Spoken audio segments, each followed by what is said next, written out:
Good afternoon, everyone.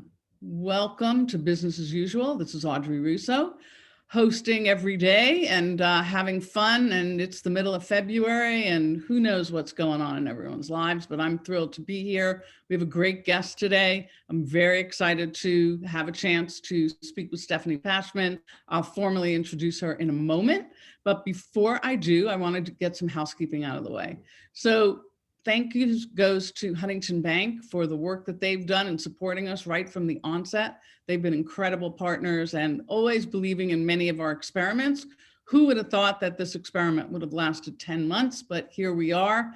And we're going to talk a little bit about that today, as we do each and every day. Also, thanks to 40 by 80, which is a wholly owned subsidiary of the Tech Council. You're going to hear more and more about 40 by 80, but our focus is on workforce development as well as supporting entrepreneurs. And 40 by 80 is actually the longitude and latitude of Pittsburgh. So Jonathan Kirsten's with us today, and he is the Vice President of all things media and marketing for the Tech Council. He's been around for a long time. He knows a lot of stories, and that's what he does best, in addition to all the work that he does in supporting the tech community. He'll be keeping his eye on the chat, and he will be keeping his, making sure that if there are questions that we want to ask our guest, we will, he will be able to manage that. So we've muted your microphones, and we're using this as an opportunity just to speak with our guests. This is not for selling your wares. This is not for, pitching your, any of your services or products. We'll do that in another time. So today we have Stefani Pashman, and I am going to jump in and just say, first of all, welcome. Thank you so much for joining us. We actually took a day off earlier what day is today? Is today Tuesday, Wednesday? What day is today, Jonathan? Tuesday? It's Tuesday all day. Yesterday we had off. Tuesday all day. Okay, so it's Tuesday, and we took a day off yesterday. Brian Kennedy on our team thought it would be a great day for a snow day. So that's what we did, even though many people didn't, have the luxury of having a snow day. We built snowmen outside. It was fun. So we have Stefani Pashman. She is at the helm of the Allegheny Conference on Community Development. You'll hear me use the term the conference instead of saying all that during our interview. But if you want to know more about it, we'll make sure that we put the link to the conference up. And if Stefani wants to point us to any other resources, we'll put that in the chat as well. So welcome, Stefani. I have actually known Stefani prior to her role that she's in at the Allegheny Conference, and served on a board with her for a few years, right, Stefani, at the Jewish Community Center. And we've known each other for, I don't know, how many years, Stefani? And I've been in Pittsburgh 15 years, and you probably are one of the first people I met, Audrey. So it's been a while. Oh my gosh, has it been that long? It is. Wow, I've been in Pittsburgh 20 years. That's sort of crazy. Yeah. Okay, so thrilled to have you here. Thank you so much for joining. And one of the first things that I love to do that I find really important is just check in. I want to check in with you and talk a little bit about who is Stefani professionally. Tell us a little bit. You have a lot of workforce experience, and there are some things that I think people, should be reminded of if they don't know about your history. Sure. Well, it's great to be with you, Audrey. Thank you. And like Audrey, I live in Squirrel Hill, just a couple blocks from her. However, I'm a Philadelphia native. And my career was originally focused in the healthcare industry. I spent about 15 or so years in healthcare, both on the business and strategy side, and then moved to DC and spent a bunch of time in policy. I actually worked at the White House Budget Office on Medicare and Medicaid, and helped launch the global AIDS program under President Clinton. So I have this really deep history in healthcare, and which is very interesting coming, doing this job from a pandemic, because I feel like I have these words and these ideas in here that come back from ancient history. And after spending time in healthcare, I ended up in Harrisburg working for Governor Rendell for 8 years, primarily on health and human services policy. And then I moved to Pittsburgh, and I wanted to really get into the action in Pittsburgh, into the mix of really what was driving change in our region. And so I took over the reins of our local workforce development system, then the Three Rivers Workforce Investment Board, and kind of relaunched it into the Partner for Work, which we all know quite well today as our workforce development system, and did that for about 8 years. And then 3 years ago came to the Allegheny Conference. So I've really spent my career, I think, using public policy to solve real problems and been very much, I think, of a change maker and an entrepreneur in typically bureaucratic fields. But I think it's what, I'd like to sit at the intersection of business and public and private and really understand how to drive change, by building consensus and taking on real issues. Okay, well, great. Thank you for that. And thank you for staying in Pittsburgh. So, I mean, for 15 years, I guess you still don't get the, you're a Pittsburgher yet, but one day you might. But no, you know what? Someone once told me that the first, you're a Pittsburgher when you actually introduce two people who don't know each other. So I'd say that happened maybe 5 years ago. I started to realize that I knew some people other people didn't know, and I could be a connector. So, that's how you've kindly arrived in Pittsburgh. So what about personally? You're also a mom. I am a mom. I have 3 teenagers, which I guess is probably better than 3 toddlers getting through a pandemic. But we live in Squirrel Hill, as I mentioned. I also have this wonderful dog that has been my sanity throughout this 10 months. And I have a really great husband who is an attorney at PNC. And my kids are actually 5th generation Squirrel Hill. So we have deep family roots here. And, they remind me of that all the time. But yeah, I am. Wow, that's amazing. So how are you holding up? How are you holding up during this past year? I like to ask that before we get into any of the questions. Yeah, I think like everybody goes in waves, right? I mean, I am a real social being. And so at the very beginning, it hit pretty hard to not be out and about and doing and interacting and entertaining. And then somewhere along the way, we just kind of found a groove. And having the ability to sit at home and have these crazy long family dinners and rediscover my love of cooking and entertaining, but in a smaller way. We retrofitted our garage so I can have a few people over here and there.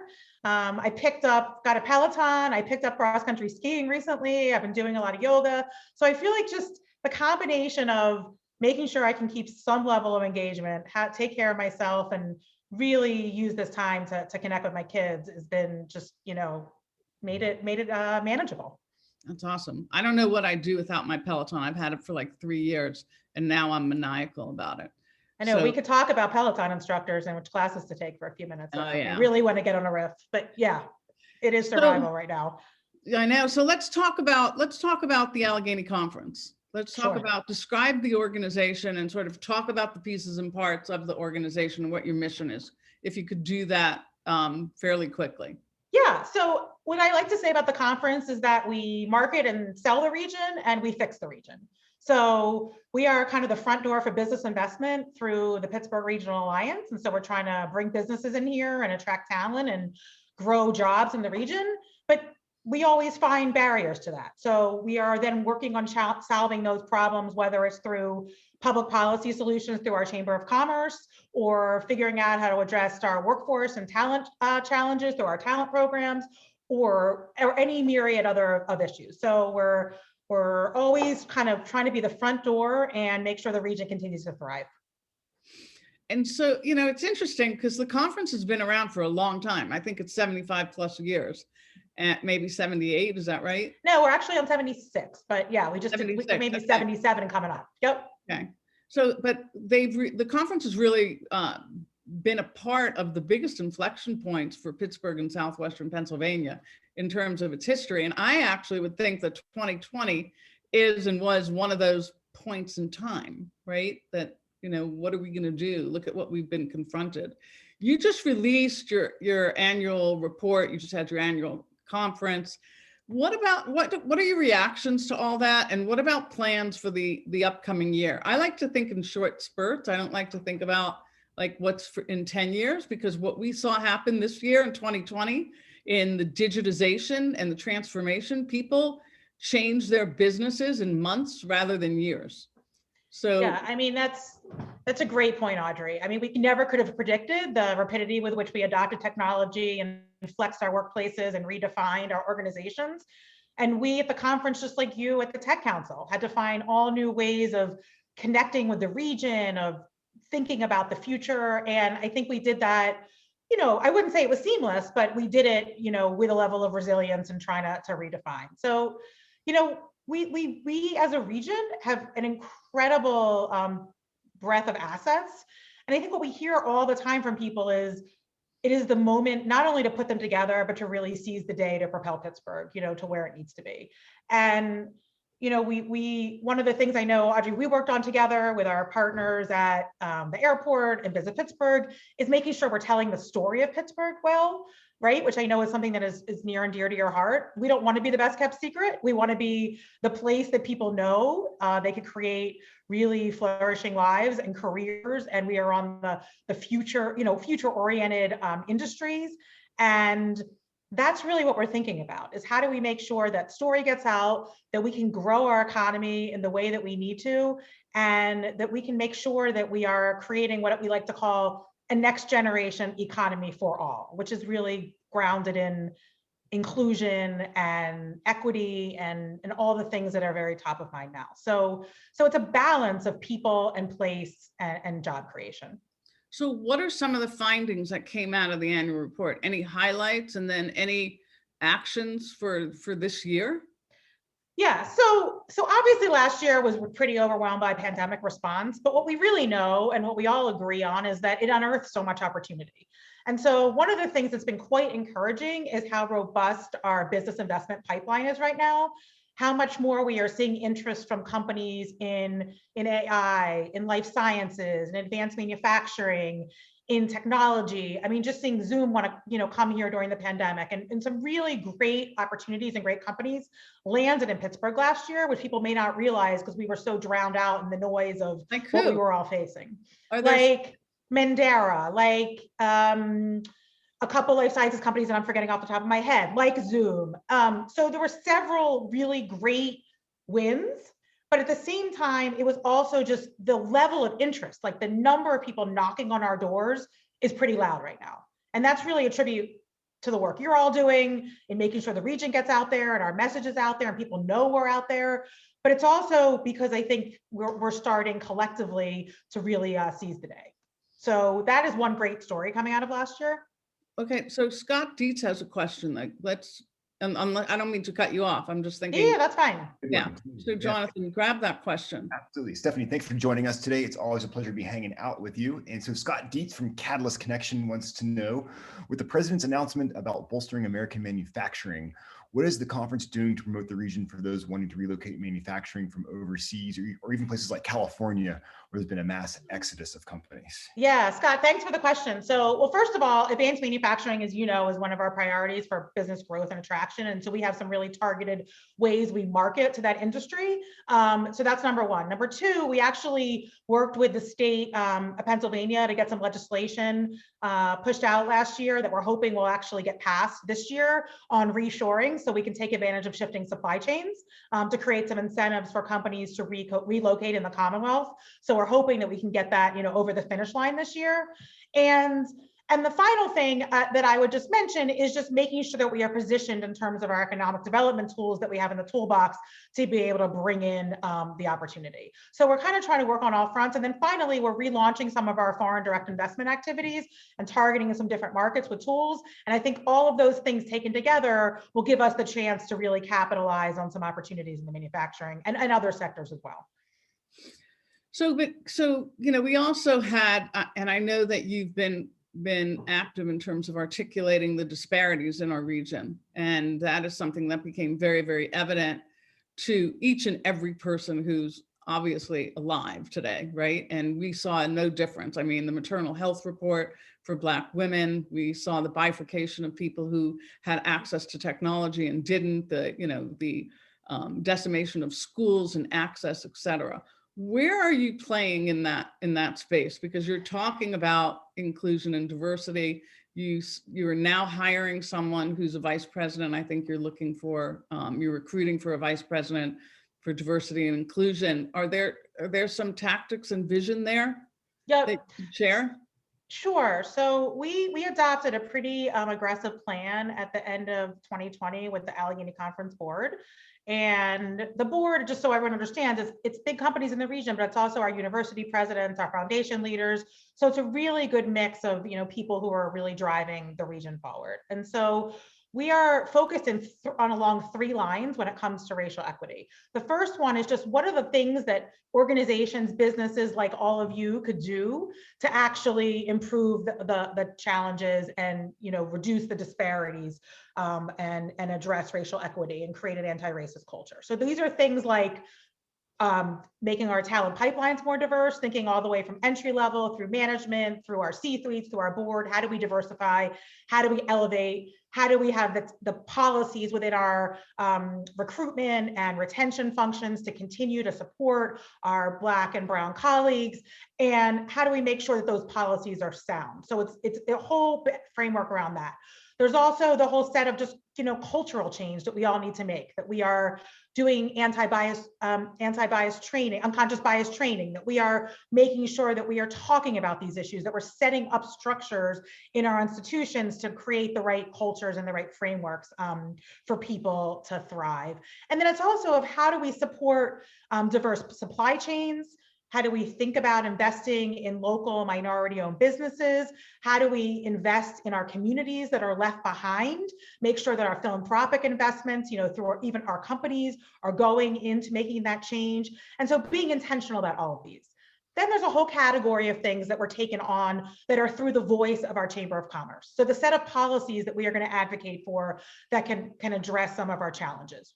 Minimum wage, affordable housing, police reform, criminal justice reform, parental leave policies, things that really get to the core of how we make our culture more equitable. And then finally, there's a set of activities that my team is really tasked to take on.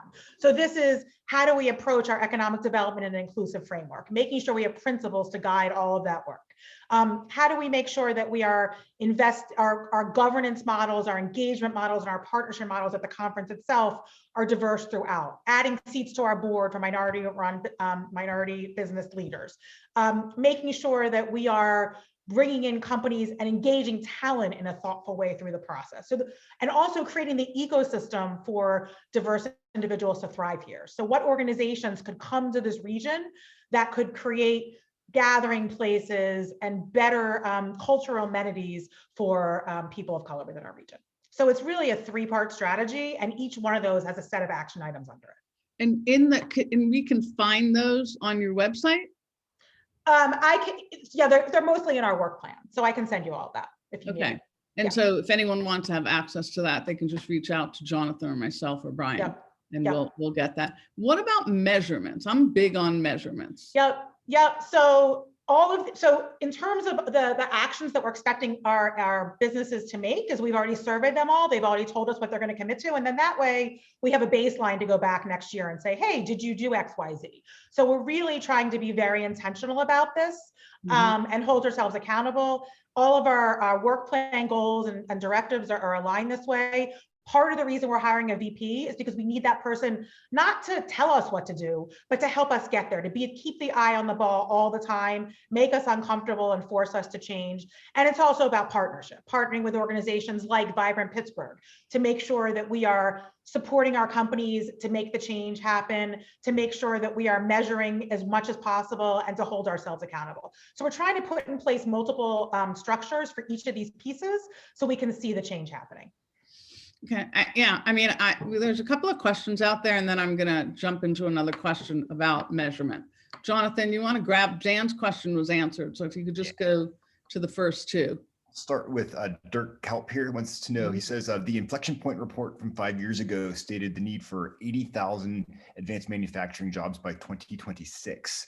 Is that still the expectation? And how are we preparing people to fill for this need?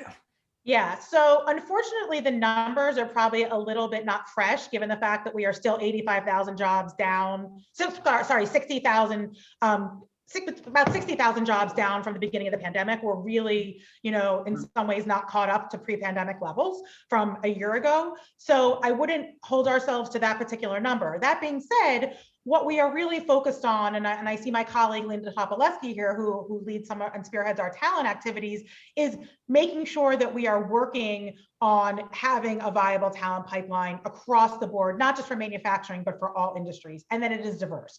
So for example, we launched a talent council last year that has about 40 companies coming together regularly, to cross-fertilize ideas, share ideas, and launch new programs that we can move the region forward in our talent space. So for example, our Passport program had 1,700 college students in it virtually this year. We need to keep our college students. We need the market to region to them. They need to see the job opportunity. Really, really significant opportunity for us to partner on moving the region forward. So talent is always top of mind for us, but more across the board, across industries, and trying to really align how we do this in a best practice model. So how about second chance hiring for those who may have criminal records or conviction records? Yeah, one of our great successes in policy, and our Chamber of Commerce got some national recognition for this, has been in moving the needle around criminal justice reform. So there's been several bills passed in the legislature over the last few years. One helped create expungement of criminal backgrounds for certain misdemeanors that unlock potential for about 20,000 people. There was another one that helped get people access to driver's licenses that affected about another 17,000 people. We worked on occupational licensure consistencies this year that could help minority businesses launch better. So there's been about 3 or 4 pieces of legislation. And if anybody wants the actual bill numbers and specificity, just shoot me an email and I can get that to you offline. But essentially, we've passed about 4 bills already working on expungement of background checks in different ways and trying to really unlock potential for people who have, mistakes in their past with criminal records, but knowing that they need full access to our workforce as well. So what do you think? So a couple of things. I was going to jump into asking you what keeps you up at night as it relates to your role. And I have a second part to that. So the second part is, at the end of this year, if you were just going to create a finite period of time, and I know it never works out that nicely, at the end of the year, what would you hope the 3 things are that we accomplished? What are they that we can all wrap our heads around? And so what keeps you up at night? It could be those are the same things. Yeah, I would say they're a little different. Obviously, the disparity question keeps me up at night, and I've talked a lot about that, so I won't really focus on it, but I don't like the exclusionary winners and losers culture, right? We need to all be successful and inclusion. But I would say the other thing that keeps me up at night, we have half the number of jobs that we did, back in our heyday, and our population still isn't growing the way we need it to. And unfortunately, when you're operating from kind of a place of scarcity, right? A tax base that isn't as big as it could be, and we aren't really propelling our opportunities we see within our industries, the ones you talk about all the time, Audrey, right? Whether it's, automation and Internet of Things and machine learning and life sciences, those industries, robotics, they're all on the cusp, but we have to start seeing the job growth, because the job growth grows our tax base, grows our opportunity, grows our ability to invest back into this place. And so that whole dynamic of how we can start to propel our economy in a more robust way is a real concern top of mind. And so the things we're trying to do this year are very much focused on accelerating our economy. So policy change at the state level to improve our tax framework, which is very uncompetitive. High corporate net income tax rate, limits on the ability to take net operating losses off the books. Things that we know sound really specific, but they affect startups, they affect large businesses, they affect everybody in this region's ability to grow their companies. Number 2, we have to see more aggressive opportunity and growth in some of our key sectors. So we're really trying to lay the groundwork for this year, in particular on life sciences, more wet lab space, hoping for some really key announcement about some company relocations. We need to see some specific activity in that arena, which I think will be really positive. We're also really focused on hoping we can seize the moment on 2 really great policies with the Biden administration: immigration reform and infrastructure, right? So we think right now that all the challenges we've been having about H-1B visas and not being able to really take advantage of talent from overseas and a variety of policies, we hope this is the moment to get back to, really being able to leverage some policy change or immigration reform, and then getting some infrastructure dollars into the region for broadband, for roads, for bridges, for transportation infrastructure overall. So those are just a few of the really top of mind things that we're heavily focused on getting done, in the near term. So here's the thing, and then pass the baton. Jonathan said there's a good question that's in a private chat. But you think about all these things that need to happen in Pittsburgh, we're competing with the world. We're not competing with ourselves, right? And you and I have talked about this over time. Totally. We are competing with the world. What should we be doing materially in the role that I've had the pleasure of serving in that you're serving in? You cannot do this alone at the conference. You need to have partners. But what would you like to say to all of us here? That what we could be doing as you hear the kind of concern that people say they love Pittsburgh, they love it here, they see the assets, they know how to embrace it, but with the shrinking population, as anyone who runs a business knows, you have to grow. What should we be doing? So first of all, I think one of the things we could be doing is really being the best cheerleaders and ambassadors for this place that we can be. I know, Audrey, it's something you do every single day. I mean, even just having this daily show where we're showcasing all these incredible leaders and opportunities here. And I know how much you and I share our passion for what is so amazing about this place and all the incredible things happening. So we need to unearth all those stories, right? So we can tell those stories. The best thing about Pittsburgh, and this is very much embedded in sort of how we try and market, is that there is so much opportunity to see all kinds of ways you and any kinds of people can grow here. So the more we can demonstrate the range of opportunity here, the ways that people can make their future here, and we can tell those stories and get them out, the better. We need to open doors, right? We need people to give us those leads, to tell us where they hear of opportunities, but we also need to know that when we need you there, you're there for us, right? If we need to sell somebody, that you'll help us, provide that entryway and that connection. And so I think the more we can partner around just this piece. And then there's this question of, what we're going to do about this remote talent issue. It's something that we don't have a good answer to today. I know it's something we're all wrestling with, right? This question of, how do we make sure that we gain and don't lose from the fact that people can all work from home, right? And that we're really shifting a lot of people to home. How can that benefit Pittsburgh? That's something we have to problem solve together and really think about what it is. So Jonathan has a question though. Let's go to there's a couple of questions. I want to nab them if that's okay. Sorry to cut you off. Fantastic. So I got one here from the private chat from Rick Williams. He wants to know a little more about what types of funding and or technical assistance, can you expand on that's being provided for minority, women, and veteran-owned businesses? So I'm not a great person to answer that because we don't really have any money to give out. We're just like a membership organization. So I might have to get back. I might have to refer him somewhere else. I just honestly don't have a good handle on what. I know that the PPP is available. I know that there are, the small business development organizations. I know some of our banking colleagues can help. Unfortunately, I'm not a good person to help with, what opportunities for funding there are. That's just not my area of expertise. I'm sorry. And one more question here. Another good question coming here, no worries. How successful has the conference been in hiring diverse talent into its organization? Into its organization itself? I think we've made a lot of progress on that. In recent years, we only have 40 people, so it's not like we get a lot of hires. So I should just be clear. But the head of our economic development activities is, a Black male. The head of our HRs is a Black woman, which is, very helpful when you're trying to identify diverse talent, to have somebody that really can help us, open those doors. But we are, I'd say we have a pretty broad, diverse workforce overall of people of color, of individuals in various backgrounds, of age, of, a variety of, LGBTQ. We try very hard to make that happen. But more important, I think, is that we are very invested in our culture. We've been through about 6 trainings of our own recently to try and really unearth any of our own biases. And that has helped us, I think, to really practice what we preach in terms of making sure we have a culture of inclusion. Okay.